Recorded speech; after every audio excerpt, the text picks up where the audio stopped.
सदियों से चली आ रही है। आज से नहीं, जन्म जन्मांतर से, युग युगांतर से, कल कल अंतर से कला चली आ रही है और कलाकार को समय के लिए आता है और चला जाता है। कला पूजनीय है और कलाकार प्रशंसनीय हुआ करता है। सदियों से चली आ रही उस कला को मैं हृदय से प्रणाम करता हूँ और तुम्हें कलाकार होने की दृष्टि से तुम्हारी प्रशंसा करता हूँ, तुम्हारी बड़ाई करता हूँ। चाहता हूँ जाओ, तुम्हें समाज में मान सम्मान एवं कीर्ति मिले।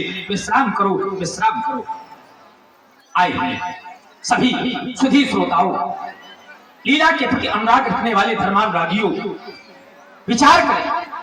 जिस स्थान पर परमात्मा की लीला होती है, परमात्मा की कथा होती है, कोई कहे या न कहे, लेकिन उसका अनुकरण और अनुसरण बैठ करके ही करना चाहिए। निश्चयात्मक है, बैठ करके ही करना चाहिए।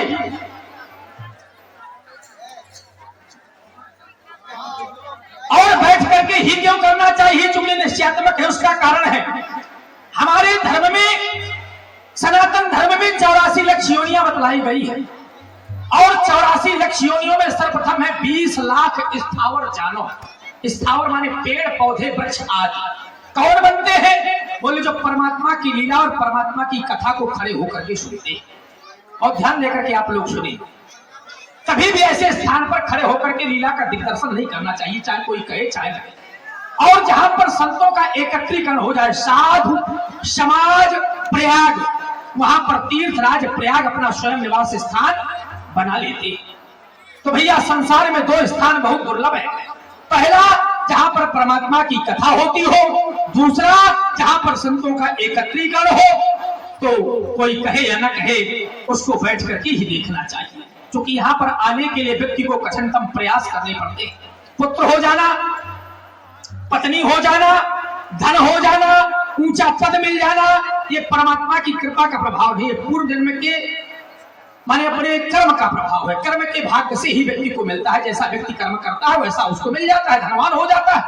लेकिन जो सत्संगत मिलती है, संतों का संग मिलता है, परमात्मा की लीला देखने का शुभ अवसर मिलता है, ये मेरे मित्रों परमात्मा की कृपा का प्रभाव है। क्योंकि आचार्य कहते हैं, संभाले व्यास जी, हमारा कहना है कि आवत यही समय, अरे इस समय आने के लिए व्यक्ति को तो कठिनतम प्रयास करने पड़ते हैं।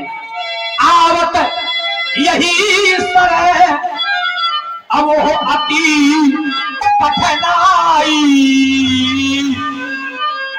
पर वो राम कृपा बिन आय न जाई।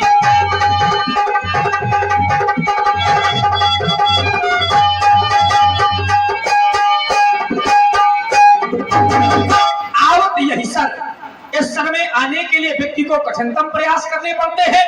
अब प्रयास करने के बाद भी यदि परमात्मा की कृपा नहीं होती तो व्यक्ति इस स्थान तक नहीं आ सकता है। ये परमात्मा की कृपा का प्रभाव है। क्योंकि कभी कभी इधर खड़े हो जाए अरुलक्ष्मी और ये पापियों के घर हो, लेकिन संत समागम और हरि कथा ये तुलसी दुर्लभ है। संसार में 2 चीजें दुर्लभ है, संतों का समागम, संतों का एकत्रीकरण और परमात्मा की कथा मेरे मित्र भाग्य से ही मिलते हैं। तभी तो हम कहते हैं कि जागने की आवश्यकता है। उठो मानो, आंख खोलो, अरे सो चुके हो अब न सोना। कितने बार सोए हो?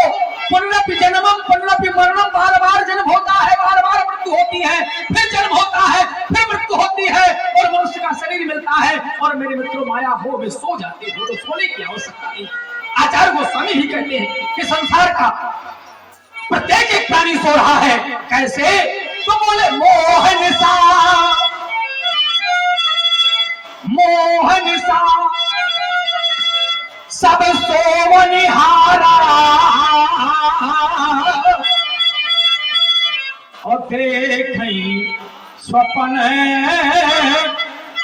अनेक प्रकारा।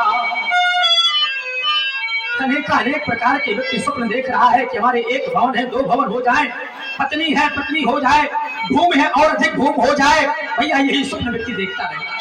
और ये देखिए, ये हमारी रामलीला के 100 वर्ष पूरे हो रहे हैं। प्रत्येक कलाकार को वर्ष भेंट है। समय समय पर हमारे रजौल जी, हमारे विलन भैया तिवारी, पप्पू सिंह जी, शीलू आदि सभी लोग ये वस्त्र साल भेंट करके मंच में उपस्थित कलाकार का सम्मान करेंगे। बहुत बहुत धन्यवाद। हाँ चलो आगे। इस लीला के 100 वर्ष पूर्ण हो गए, 7 वर्ष आने 100 वर्ष पूर्ण हो गए। और भैया 100 का महत्व बहुत है। 100 वर्ष प्राप्त कर जाना ये बहुत बड़ी बात है, विशेष बात है। हनुमंत लाल जी की जो माने वो है, उसको कहते हैं कि जो 7 बार पाठ कर कोई तो छूटे ही बंद महासुख हुई। जो 100 बार पाठ करता है हनुमान चालीसा का, तो जो उसके बंधन होते हैं वो छूट जाते हैं। और जिसने इस लीला का दिग्दर्शन 100 वर्ष से किया होगा तो मेरे मित्रों को सारे बंधनों से छूट गया होगा, क्योंकि नाम रूप लीला और धाम।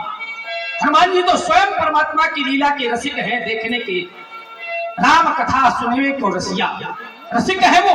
तो इस लीला को हृदय से साधुवाद है। और भैया को, हमारे रजौल भैया को भी हृदय से साधुवाद है। हम कहते हैं कि इनकी प्रीत इसी प्रकार से परमात्मा के श्री चरणों में बनी रहे। और हम इस धर्ममंच के माध्यम से, इस स्वरूप के माध्यम से ऐसी मंगल कामना करते हैं कि आपका सदैव प्रेम परमात्मा के श्री चरणों से बना रहे और परमात्मा आपकी प्रीत को स्वीकारते रहे। हमारा कहना है याशी कि मोहन सा सब सोनिहारा अब देखहीं स्वप्न अनेक प्रकार, अनेक प्रकार के स्वप्न देख रहे हैं। लेकिन भैया इस संसार में बड़े बड़े ज्ञानी चले गए, बड़े बड़े विज्ञानी चले गए, बड़े बड़े संत चले गए, बड़े बड़े महात्मा चले गए और केवल कहने के लिए कहानी शेष बचती है। तभी तो व्यास जी हम कहा करते हैं कि ज्ञान ना रहेगा यहाँ ज्ञानी रह जाएंगे। बड़े बड़े ज्ञानी चले गए, बड़े बड़े विज्ञानी चले गए, अरे ज्ञान ना रहेगा यहाँ ज्ञानी रह जाएंगे। ये महल ना रहेंगे यहाँ तो महले रह जाएंगे। यह राज ना रहेंगे यहाँ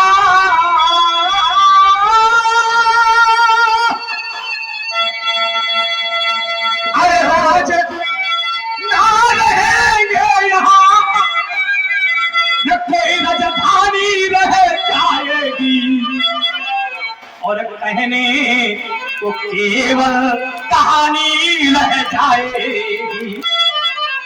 आज एक विषय पर चर्चा होगी ना, जो भी आपने ताली बजाई तो इस पर भी चर्चा होगी। चूंकि राम कथा सुंदर करतारी और संशय बिहग उड़ावत, हर एक और हमारा उद्देश्य हम कहा करते हैं कि हरे वृक्ष की सूखी डाली नहीं होती, हरे वृक्ष की सूखी डाली नहीं होती। किसी की बंद हो जाए किस्मत तो उसकी कोई ताली नहीं होती, बंद किस्मत की कोई ताली नहीं होती।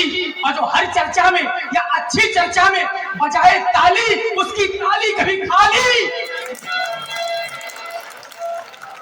तभी तो भैया हमारा कहना है कि केवल या जो मनुष्य का शरीर मिला है बड़ा ही क्षणभंगुर है। पता नहीं काल का कौन सा ऐसा थपेड़ा लगे और यहाँ मनुष्य की जो कलिका है या टूट करके बिखर जाए। तभी तो हम कहते हैं आज हमारा कहना रहता है कि क्षणभंगुर जीवन की कलिका। मनुष्य शरीर है बड़ा क्षणभंगुर है। आज जितने लोग बैठे हैं कल कोई बैठ पावे नहीं बैठ पावे इसका कोई ठिकाना नहीं है। आज हम बोल रहे हैं कल बोल पावे इसका कोई ठिकाना नहीं है। तभी तो हम कहा करते हैं कि क्षणभंगुर जीवन की कलिका, अक्कल प्राप्त तो जाने खिली न खिली, मलया गिरती सुच शीतल मंद, सुगंध समीर लीला। क्यों? क्योंकि कलिका